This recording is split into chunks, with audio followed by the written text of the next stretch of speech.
So this was my birth mother.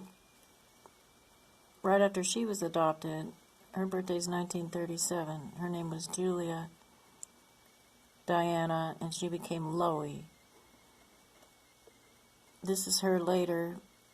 She was pregnant with me, and about 19 or 20, and that little baby is my older sister, who she kept with a different father. And this is a picture of her when she was 40. These pictures were taken without her knowing it, so I have those. This is the Vista Del Mar Child Care Service detailing facts about the birth mother and the birth father and everything that was put in the records that was not told to the adoptive parents. So I acquired this document also in the 80s. And Vista Del Mar has been in operation for like 100 years or something, and they have always catered to exclusively Jewish families. Meaning that my placement, no matter what my background, I was fitted out to be adopted into a Jewish family.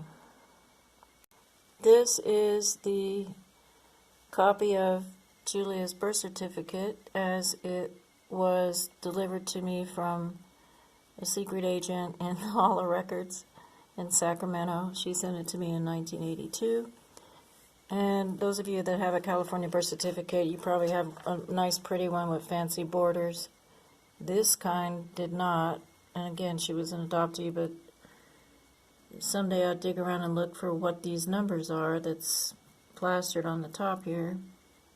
This kind of number here too, and this kind of number here too. It's kind of curious. So I was sent that copy that was in the files at the Hall of Records in California. The person who worked there that snuck in there and sent it to me also sent me the name of my birth sister, who was not given up for adoption, only I was. And by the way, it was discovered by my sister and I when we met later on that her parentage that she didn't know about had some interesting Jewish lineage. And I'll do that in another report there. So whether or not anybody knew that about her at Vista Del Mar, we don't know, but perhaps they did. And I might as well read this because this is the evidence nobody had information of until I was sent this form about the birth father, which would be mine. He was 25. He was born in Texas. He was 5'8", weighed 150 pounds. He was described as having dark brown eyes, black hair, a dark complexion. He was of the Protestant French background, and his grandfather was a full-blooded Comanche Indian. This was 1957. He had had 1 year of college and worked as a draftsman. He liked horses and rodeos. The parents apparently had not had a long-term relationship. And Julie told me later on they went out for about 2 months. The father denied paternity and was not supportive. This is a fact that was left out of the other documents. They actually lied about this factoid. Mother became very angry at the father. The mother told me when we had lunch that he hit her. They had an argument, and he kind of hit her and slapped her in the face or something. She said that. So it says, your birth mother wanted to go back to work and support herself and her oldest daughter. She had made up her mind from the beginning that she would not be able to provide a good home for you and was most concerned that Vista Del Mar find a good home. She did see you in the hospital and felt she was making the right decision.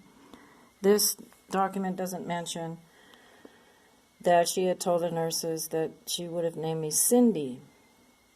So if you go, the name Cindy is interesting. If you go to Cynthia Quanah Parker. So the Comanche issue was there. Let's just put it that way, on my father's side.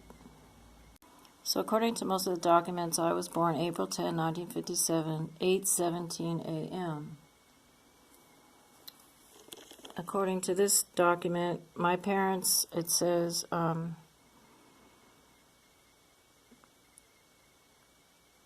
that pause. So it says in several places that my parents met me on May 24th. Oh no, they didn't show up on May 24th to see me, but they showed up on May 27th, and then 2 days later on May 29th. The showings went well. Both Mr. and Mrs. Abel's, blah, blah, blah. Okay, that talks about a showing. This document here mentions the showing again. On 5/27 and 5/29, baby girl blank was shown to Mr. and Mrs. Abel's. The showings went well. I feel she will adjust in their new home.